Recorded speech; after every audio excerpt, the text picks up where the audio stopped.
Здравейте на всички, аз съм Мартин Дацев и днес в това видео ще направя един много интересен тест. Теста за идиоти. Ще видим дали съм идиот, или съм умен, или съм гений, може би, ще видим. Нека да започваме. То в принцип има около 10 такива теста, но аз ще почна от най-лесния и да видим дали ще го минем и ако го мина, ще мина нататък и така. Ще тръкни на квадрата за начало. Квадрат. Натиснете най-големия червен бутон. За да продължиш, натисни правоъгълника. Правоъгълник. Правоъгълник. Натисни два пъти червения бутон и след това веднъж зеления. Два пъти червения, веднъж зеления. Сега синия 3 пъти, след това оранжевия 4. 4 не се пише така, но добре. Сега синия 3 пъти. Оранжевия 4. 1, 2, 3. И оранжевия 4. 1, 2, 3, 4. Честито ми на първо ниво. Да видим дали ще справите следващото. Не съм пълен идиот. За да продължиш, натисни снимката с котка. Ето и тук има котки. Добре, тук е... Да. Натисни стрелката за нагоре веднъж, а тази за надолу 2 пъти. Тук. 1, 2. А сега правоъгълника. Ето. Пишеш сега правоъгълника и сега. Пак ли? Добре, не натискай червения бутон. Интелигент. Или си умен, или имаш късмета. Умен съм, бе, умен съм. За да продължиш, натисни Хикс. Натисни жълтия бутон веднъж, след това синия, след това пак жълтия. Жълтия, синия, жълтия. Жълтия, синия... как не съм мръдна, за да ме измами. Какво? Какво беше ти? Формата, която образуваха бутоните беше... буква Р. Натисни по-малкия. Натисни по-малкия червен бутон. По-малкия от кой? Вероятно и най-малкият, и трябва да е по-малки. Идиот.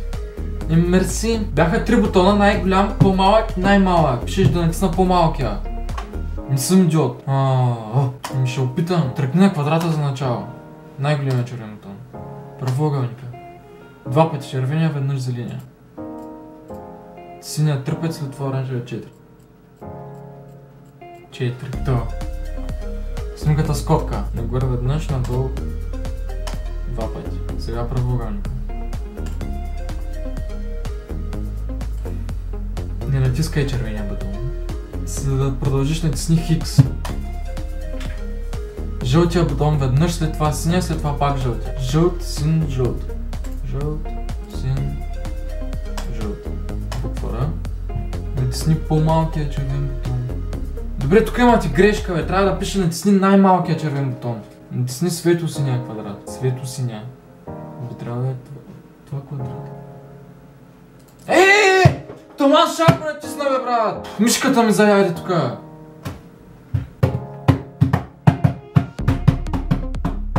Тъпа игра. Сега ще направя втория. Добре дошли в теста за идиоти, част втора. Натиснете 1, за да продължите. Текущ ранг пълен идиота, бе. Ще видиш ти пълен идиот, като ти мина тъпия тест. Номер 4. Кликнете на правоъгълника, натиснете бутона. Видите на усмихнатото лице. Пак на усмихнатото лице. Някой долу свири. Между другото, 12 клас в момента съм на училище, пък аз днеска си спах до 12 часа. Натиснете едно от намръщените лица. За да продължите, натиснете намръщеното лице. Снимката на куче. Кръгът. За да продължите, натиснете квадрата 2 пъти.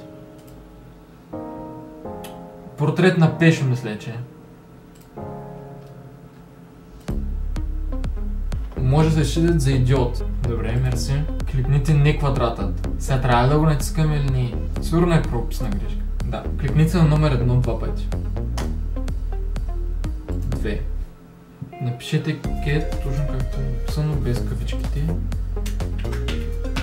Cat опции. Окей. Пак. Триъгълна призма. Не кликайте никъде. Напишете I like grapes. Тук тестват за главните букви. О, има и точка. Видяха. Спокойно. Не съм прост. Натиснете на гроздето. Кръгът. Тук. Най-големият хикс. Бързо натискай бутона. Среден съм. Натиснете щастливото лице веднъж, 2 пъти 4. Щастливото лице веднъж, 2 пъти 4. Натиснете триъгълникът, след това правоъгълникът, след това кръга. Триъгълник, правоъгълник, кръг. Окей. Пак не мръдна за... Помисля, че не съм натиснал да го натисна пак, ама... Няма да се вържа аз на тия номерца. Умен съм. Натисни най-голямата цифра 4. Най-малката 4, след това най-голямата 4, след това най-малката, най-малката, най-голямата, най-малката. Защо винаги има такива, бе? Натисните квадрата 48 пъти, триъгълника около 50 и можеш да продължиш. Цак. Yes, бе! Много съм хитър вече. Щастливо лице 2 пъти, тъжно лице 1 път, квадрат 4 пъти, 2, 1, 4, 2. Yes! О, минах теста за идиоти! Някакъв сорт супер гений. Моля, не чух. Какъв съм? Гений или? Минах теста за идиоти. Не съм идиот, напротив, гений съм. Благодаря. Едва ли тая игричка определя точно дали си идиот или гений, но все пак със сигурност не съм идиот. Или поне така си мисля. Може и да съм. Не съм. Благодаря много за гледането. Ако искате още такива видеа, напишете го като коментар, дайте палец нагоре и естествено се абонирайте за мен. Чао!